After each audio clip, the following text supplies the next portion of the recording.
నమస్తే సార్. నమస్తే. అయితే కాంగ్రెస్ అధ్యక్షురాలుగా మొన్నే పట్టాలు చేపట్టిన షర్మిల గారు వాళ్ళ అబ్బాయి నిశ్చితార్థానికి చాలా మంది ప్రముఖులు అయితే హాజరయ్యారు. ముఖ్యంగా జగన్మోహన్ రెడ్డి గారు ఆయన హాజరైనా కానీ ఒక్క నిమిషం ఎక్కువ లేరు అని చెప్పేసి బయట ఒక వార్త అయితే వెలుగులోకి వచ్చింది. అది ఎంతవరకు వాస్తవం? ఆయనకు అవమానం జరిగిందని షర్మిల అసలు పట్టించుకోలేదని, మామూలుగా ఎవరైనా చీఫ్ గెస్ట్ వచ్చినప్పుడు ఆమె వెళ్ళి ఆహ్వానిస్తుంది. అలాంటిది ఆమె అసలు రాలేదు దగ్గరకు కూడా.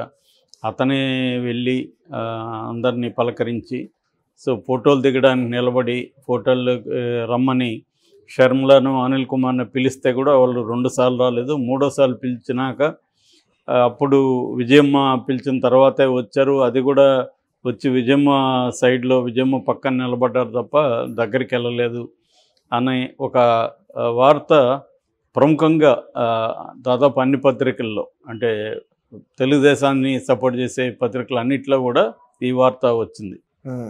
ఇంకా సహజంగా సాక్షిలో కానీ వైసీపీ సపోర్ట్ చేసే వాటిలో రాలేదు. అంత బాగా జరిగినట్టుగా వచ్చింది. సో మనం ఆ వీడియో చూసిన ఫోటోలు చూసినా కూడా, ఈవెన్ సాక్షి రిలీజ్ చేసిన ఫోటోలు కానీ వీడియో చూసినా కూడా క్లియర్గా అంత మంచి సంబంధాలు అయితే లేనట్టుగానే అర్థమవుతుంది మనకి. ఎందుకంటే ఆమె చాలా మామూలుగా అయితే జగన్ మేనమామ, యాక్చువల్గా పెళ్లి కొడుకు మేనమామ. సో జనరల్గా మనకి పెళ్లి కొడుకు మేనమామ అంటే చాలా ఇంపార్టెన్స్ ఉంటుంది. రెండోది తనకు కూడా బాధ్యత కూడా ఉంటుంది. మేనల్లుడి పెళ్ళి అవేమీ కనబడలేదు. ఏదో అంటే రాకపోతే బాగుండదు అన్నట్టుగా వచ్చినట్టుగా కనిపిస్తుంది.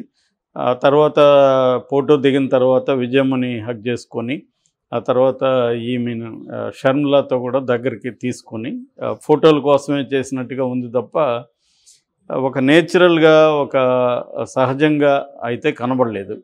రెండోది మామూలుగా అయితే మేనమామ స్థాయిలో ఉన్న వ్యక్తి కనీసం కాసేపు అక్కడ ఉంటారు, ఉండి తను ఇతరులను ఆహ్వానించడం, తను బాధ్యత తీసుకోవడం ఇలాగా ఉంటుంది. అదేమి లేకుండా తను కూడా ఒక గెస్ట్ లాగా వచ్చి 1 మినిట్ కూడా లేకుండా వెళ్ళిపోయాడనేది చెప్తున్నారు. రెండవది పవన్ కళ్యాణ్ వచ్చినప్పుడు ఈమె వెళ్ళి సాధారణంగా ఆహ్వానించడం, ఈ ఫోటోలు కూడా బయటకు వచ్చాయి. మిగతావి అందరివి రాలేదు. సో పవన్ కళ్యాణ్ని జగన్ని కంపేర్ చేస్తూ చాలామంది ట్వీట్లు చేశారు, మాట్లాడుతున్నారు, న్యూస్ రాశారు. మామూలుగా ఇదేమి కొత్త విషయం కాదు, మనకి ఆల్రెడీ తెలుసు వాళ్ళిద్దరి మధ్య టర్మ్స్ బాగాలేవని. అది ఇంకొకసారి ఇక్కడ రిఫ్లెక్ట్ అయింది. అంతకంటే దీంట్లో ఆయనకి జరిగిన అవమానమో లేకపోతే ఇంకోటో ఏమీ లేదు. తను వచ్చాడు, తను పలకరించాడు, సో వాళ్ళతో మాట్లాడాడు, ఫోటో దిగాడు, వెళ్ళిపోయాడు. సో ఇది ఎంత మోసం చేసుంటే ఇంత అవమానంగా బిహేవ్ చేస్తారు నిన్ను అని ఒక పత్రిక రాసింది. అది తెలియదు మనకు వాళ్ళిద్దరి మధ్య ఏం జరిగింది, ఆ అమ్మాయిని ఇతను ఏం చేశాడు, ఇతను ఏం అన్యాయం చేశాడు ఏంటనేది ఆమె చెప్తే తప్ప మనకు బయట ఊహించదే. ఇది ఆమెకు ఆస్తి ఇవ్వలేదు, అధికారం ఇవ్వలేదు. చాలాసార్లు ఏమవుతుందంటే ఫ్యామిలీలో ఇప్పుడు వైఎస్ఆర్ ఉన్నప్పుడు కూడా భార్యని కానీ పిల్లల్ని కానీ రాజకీయాల్లోకి ఎక్కడా దించలేదు. అంటే కొంతమంది ఏమనుకుంటారంటే ఎవరికి ఏ పదవులు ఇవ్వాలి, ఎవరికి ఇవ్వకూడదు అనేది వాళ్ళకి ఒక విచక్షణ ఉంటుంది.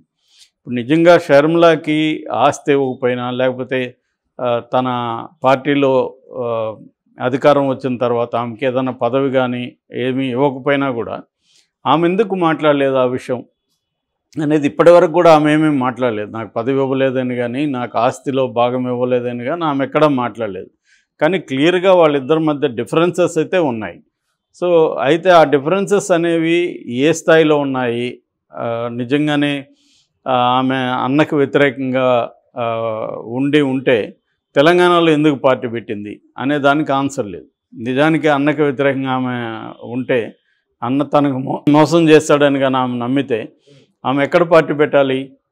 టీఎస్ఆర్టీపీ కాదు కదా, వైఎస్ఆర్టీపీ కాదు కదా పెట్టాల్సింది, వైఎస్ఆర్ ఏపీ పెట్టాలి. ఆంధ్రప్రదేశ్లో పోయి వైఎస్ఆర్ పార్టీ పెట్టాలి. అది ఎందుకు పెట్టలేదు, ఇక్కడెందుకు పెట్టింది అన్నదానికి ఇప్పటివరకు కూడా ఆన్సర్ లేదు. సో ఇంకొక వైపు ఒక థియరీ ఏంటంటే అసలు వీళ్ళిద్దరూ ఒకటే, ఇదంతా కూడా డ్రామా. సో 2 పార్టీల్లో ఇద్దరు ఉంటే బాగుంటుంది అనేదే వాళ్ళ ప్లాను. ఎందుకంటే రేపొద్దున బీజేపీ పోయి కాంగ్రెస్ వచ్చినా కూడా మన మనిషి కాంగ్రెస్లో ఉంటే బెటర్ అని జగనే ఈ ప్లాన్ చేశాడు. ఇదంతా వాళ్ళిద్దరి మధ్య గొడవలు ఇవంతా ఉత్తుత్తి డ్రామా అనే వెర్షన్ కూడా ఉంది. సో ఇప్పుడు కూడా ఆమె కాంగ్రెస్లో చేరి ఆంధ్రప్రదేశ్ రాజకీయాల్లోకి రావడం కూడా జగన్ ప్లాన్లో భాగమే అని ఈవెన్ కాంగ్రెస్ నాయకులు హర్షకుమార్ లాంటి వాళ్ళు కూడా మాట్లాడుతున్నారు. అందుకని కాంగ్రెస్ జాగ్రత్తగా ఉండాలని కూడా హర్షకుమార్ హెచ్చరించాడు. అంటే అది పాజిబుల్ కాదా అంటే పాజిబుల్లే. ఎందుకంటే ఆమె ఇప్పుడు జగన్కి వ్యతిరేకమైన ఓట్లను చేల్చబోతుంది అనేదే ఎక్కువ మంది మాట్లాడుతున్నారు. ఎలాగా అంటే ఆమె 3 పార్టీలను కూడా అటాక్ చేయబోతుంది. ఏది తెలుగుదేశం, వైసీపీ అండ్ జనసేన 3 పార్టీలు బీజేపీతో కుమ్మక్కైనాయి అనేది ఆమె రేపు 21వ తేదీన ఆమె స్టార్ట్ చేయబోతుంది. ఇందులో ఆమె వ్యూహం ఏంటంటే 3 పార్టీలను అటాక్ చేయడం అనేది ప్రధానంగా ఆమె వ్యూహం అని కొత్తగా చెబుతున్నారు. అది మనకు తెలిసిపోతుంది, ఒక 4 రోజుల్లో అర్థమైపోతుంది. ఆమె ఎంటర్ కాగానే ఆమె ఏం మాట్లాడబోతుంది, కాంగ్రెస్ వాయిస్ ఎలా ఉండబోతుంది. ఏదేమైనా ఆమె అయితే కాంగ్రెస్ వాయిసే మాట్లాడాలి. ఎందుకంటే కాంగ్రెస్ పార్టీలో ఇండివిజువల్గా కాంగ్రెస్ పార్టీకి ఒక పాలసీ ఉన్నప్పుడు దానికి భిన్నంగా రాష్ట్ర నాయకులు మాట్లాడే పరిస్థితి కాంగ్రెస్లో ఉండదు. కాబట్టి కాంగ్రెస్ ఏ పాలసీని అయితే పెట్టుకుంటుందో ఆ పాలసీని ముందుకు తీసుకెళ్లాల్సి ఉంటుంది. సో ఆ పాలసీలో భాగంగా ఆమె ఏం చేయాలి? సో తనకి ప్రత్యర్థులుగా ఉన్న అన్ని పార్టీలని విమర్శిస్తే కానీ కాంగ్రెస్కి బలం రాదు. ఏ పార్టీని ఇప్పుడు తెలుగుదేశాన్ని సపోర్ట్ చేసినా, జనసేనను చేసినా కూడా ఆమెకి బలం తగ్గిపోతుంది. అక్కడ ఖచ్చితంగా ఆమె ఉనికి కాపాడుకోవాలంటే స్ట్రాటజీ ఏముండాలి? ఖచ్చితంగా ఇప్పుడున్న పార్టీలన్నీ వేస్ట్, కాంగ్రెసే ఆల్టర్నేటివ్ అన్న నెరేటివ్నే ఆమె తీసుకెళ్ళాలి. సో ఆ క్రమంలో ఆమె జగన్ను కూడా విమర్శిస్తుంది ఖచ్చితంగా. కాకపోతే జగన్ని ఏ స్థాయిలో విమర్శిస్తుందో ఒక పొలిటికల్ పార్టీగానే విమర్శించే అవకాశం మనకు ఎక్కువగా ఉంది. అంతేగాని తనకు పర్సనల్గా జగన్ అన్యాయం చేశాడనో అది చెప్తే అది కూడా ప్రాబ్లం అవుతుంది ఆమెకు. అంటే నీకు అన్యాయం జరిగింది కాబట్టి నువ్వు వస్తున్నావు, సరే మంచిదే, కానీ కాంగ్రెస్కి మేము ఎందుకు ఓటేయాలనే దానికి ఆన్సర్ ఏమి ఉండదు అక్కడ. కాబట్టి ఏంటంటే ఆమె స్ట్రాటజీ ఆంధ్రప్రదేశ్లో ఎలా ఉండబోతుంది అనే దానికి ఆల్రెడీ మనకు కొన్ని సిగ్నల్స్ వస్తున్నాయి. అదేంటంటే బీజేపీని ఆమె మెయిన్గా టార్గెట్ చేస్తుంది. బీజేపీతో ఈ 3 పార్టీలు కుమ్మక్క అయిపోయినాయి. అందువల్ల రాష్ట్ర ప్రయోజనాలు ఏవి కూడా ఇప్పటివరకు నెరవేరలేదు. సో రాష్ట్రాన్ని విభజించినప్పుడు కాంగ్రెస్ అనేక హామీలు ఇచ్చింది, దానంతా కూడా బీజేపీ అమలు చేయలేదు. చేయకపోయినా కూడా బీజేపీని ఈ 3 పార్టీలు ప్రశ్నించలేదు.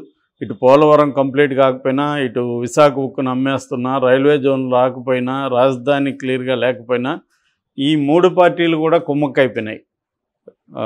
ప్రత్యేక హోదా కోసం కూడా ఈ 3 పార్టీలు ఏమీ పోరాడలేదు.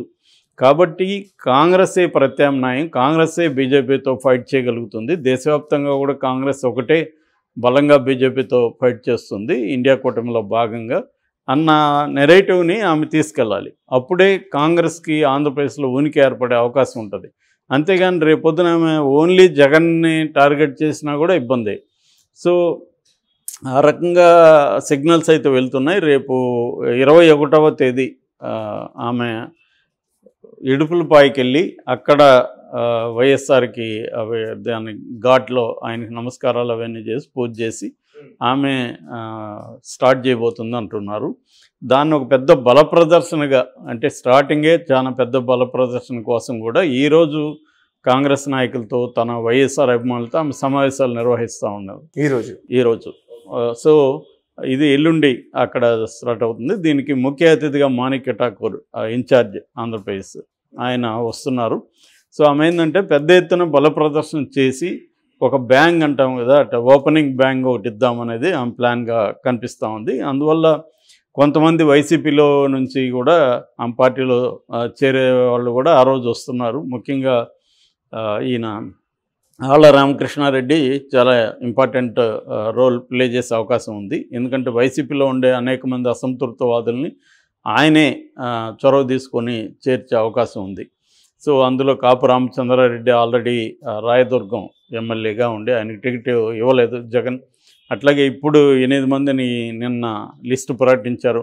అందులో కూడా 5 మందికి సీట్లు ఇవ్వలేదు, ఇంక్లూడింగ్ జొన్నలగడ్డ పద్మావతి. సో ఇలాంటి వాళ్ళందరూ కూడా కాంగ్రెస్లకు వచ్చే అవకాశం ఉంది. అంటే తెలుగుదేశం జనసేనల కంటే కూడా వైసీపీలో ఉన్న వాళ్ళందరూ కూడా కాంగ్రెస్లకు వచ్చే అవకాశం ఉంది. ఒక రకంగా సెకండ్ వైసీపీ లాగా కాంగ్రెస్ పార్టీ మనకి కొంతకాలం తర్వాత కనబడుతుంది.